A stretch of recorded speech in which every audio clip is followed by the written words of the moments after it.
Asia के सबसे बड़े फार्मास्यूटिकल हब पर आज एक खतरा मंडरा रहा है। Modi, total killer. So when India, which is a very big abuser, India charges us auto tariffs higher than 100%. April 2nd, reciprocal tariffs kick in. We've been ripped off for decades by nearly every country on earth, and we will not let that happen any longer. To do business in India, but India is a very hard place to do business in because of the tariffs.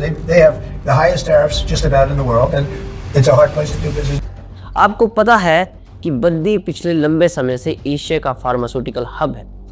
Bharat के north में पंजाब, उत्तराखंड और हरियाणा के साथ लगते 74,68,000 लोगों की population वाला प्रदेश हिमाचल प्रदेश, जिसे land of gods, land of brave, land of snow, fruit bowl of India भी कहा जाता है, उसके सोलन जिले में एशिया का सबसे बड़ा फार्मास्यूटिकल हब है Baddi. Very sad to say this, but pharma is going to be big. I knew pharma had problems, but it's worse than I expected. Well, the pharmaceuticals are basically the FDA's boss. Developed countries India के pharma sector को trust करते हैं, specially US based company. US में $251 billion के patented medicine of patent जाने वाले हैं। Pandemic के समय में भी भारत की फार्मा इंडस्ट्री ने 150 से अधिक देशों को जरूरी दवाइयां भेजी। बद्दी में आज 1000 से भी ज्यादा फार्मास्यूटिकल मैन्युफैक्चरिंग यूनिट्स हैं। जाइडस, एल्कम, सिप्ला जैसे बड़े जाइंट्स आज हिमाचल के बद्दी में है।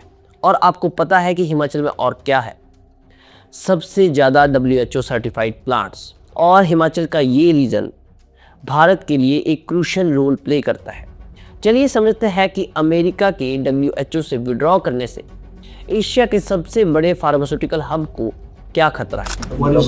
Withdrawing from the World Health Organization. Ooh, that's a big deal. Any transfer of US funds and resources to the WHO will be paused. Plus contributions to the United States is the biggest payer, accounting for 22.5% of the contribution. India is likely to be affected. आज हम 5 pointers में समझेंगे कि कैसे बद्दी एक pharmaceutical hub बना, WHO से America के विड्रॉल से एशिया के सबसे बड़े फार्मास्यूटिकल हब को क्या फर्क पड़ता है और इसका हमारी दवाइयों के एक्सपोर्ट पर क्या फर्क पड़ता है। WHO के विड्रॉल से ग्लोबल सप्लाई चेन पर क्या फर्क पड़ता है और इससे इकोनॉमिक और एम्प्लॉयमेंट कंसर्न कैसे बढ़ जाते हैं। अर्ली 2000s में जब गवर्नमेंट ने टैक्स इंसेंटिव्स और सब्सिडीज और स्ट्रीमलाइन रेगुलेटरी प्रोसीजर्स को दुनिया के सामने पेश किया, उस समय फार्मास्यूटिकल कंपनीज का ध्यान बद्दी ने अपनी ओर खींचा, क्योंकि बद्दी में वो सब था जो फार्मास्यूटिकल कंपनीज को चाहिए था। एक स्किल्ड वर्कफोर्स, एक्सीलेंट इंफ्रास्ट्रक्चर और एक प्राइम लोकेशन। और पिछले लगभग 3 दशकों से बद्दी फार्मास्यूटिकल बाजार में सबसे बड़े खिलाड़ियों का घर है। Abbott, Cipla, Cadila, Unichem, doctor Reddy, Torrent और ग्लेनमार्क जैसे बड़े दिग्गजों की फैक्ट्रियां बद्दी में है। एक तरह से आप बद्दी को भारत की अनौपचारिक फार्मा राजधानी भी बोल सकते हैं। लेकिन अब इस पर ट्रंप के रूप में एक खतरा मंडरा रहा है। अमेरिकी राष्ट्रपति डोनाल्ड ट्रंप ने आते ही ये कह तो दिया कि हम WHO से विड्रॉ कर रहे हैं, लेकिन जो दवाइयाँ अमेरिका में भारत से जाती है उनका क्या? WHO से अमेरिका के विड्रॉल के बाद WHO ने जो रूल एंड रेगुलेशन सेट किए हैं उनका क्या? और इससे ग्लोबल सप्लाई चेन पर जो फर्क पड़ता है वो अलग। WHO पोलियो, मलेरिया और तपेदिक उपचार, जिन्हें हम ट्यूबरक्लोसिस ट्रीटमेंट्स भी कहते हैं, उनके लिए क्रूशियल दवाइयाँ उपलब्ध करवाता है। लेकिन अमेरिका की फंडिंग ना होने का मतलब है दवाइयों की कम खरीद, जिससे अल्टीमेटली बद्दी फार्मा इंडस्ट्री पर ही फर्क पड़ेगा।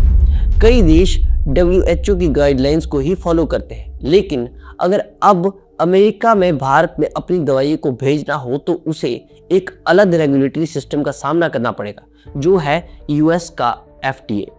इससे पहले सिर्फ यूरोपियन मेडिसिन एजेंसी और अफ्रीकन मेडिसिन एजेंसी जैसी संस्थाओं ने ही भारत की फार्मा इंडस्ट्री को अपने मानकों पर खरा उतरने पर मजबूर किया है, लेकिन अब ये काम USA भी करने वाला है। इसे कहते हैं सांप भी मर गया और लाठी भी नहीं टूटी। चीन का हवाला देते हुए अमेरिका ने WHO से भी एग्जिट ले लिया और भारत की फार्मा इंडस्ट्री को भी नुकसान पहुंचा दिया। बद्दी, यह छोटा शहर अकेले हिमाचल प्रदेश के कुल निवेश का 85% से भी अधिक हिस्सा रखता है। पिछले 2 दशकों में सरकार ने इस क्षेत्र में 14,000 करोड़ से भी अधिक निवेश किया है। बद्दी हिमाचल में मध्यम और बड़े उद्योगों में लगे 3 व्यक्तियों में से 1 व्यक्ति को रोजगार देने का श्रेय रखता है।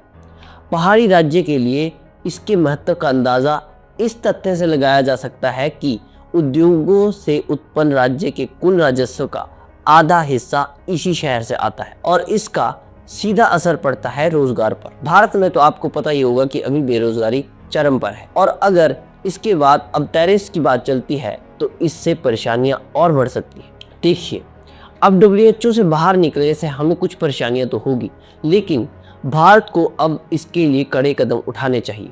अब हमें ज़रूरत है अपने board central drug standard control organisation को मजबूत करने की, और इसके साथ ही अब हमें अमेरिका में दवाइयाँ पहुँचाने के लिए FDA का अप्रूवल भी लेना होगा, जिससे WHO स्टैंडर्ड्स और FDA स्टैंडर्ड्स में होने वाले क्लैशेस का भी सामना करना पड़ेगा। अमेरिका के विड्रॉल के बाद एशिया की सबसे बड़ी फार्मा इंडस्ट्री को एक बड़ा खतरा तो नहीं, लेकिन एक बड़ी वार्निंग ज़रूर मिल चुकी है कि भैया अगर अपने पैर अभी मजबूत नहीं किए तो इसके कॉन्सिक्वेंसेस भविष्य में झेलने पड़ सकते हैं। अब देखना ये होगा कि क्या बद्दी अपने वर्चस्व को बनाए रख पाता है या फिर फार्मास्यूटिकल हब का ताज इसके सर से कभी भी गिर सकता है। हम आपसे फिर मिलेंगे किसी ऐसे ही ताज़ा मुद्दे के साथ। तब तक के लिए जय हिंद, जय भारत।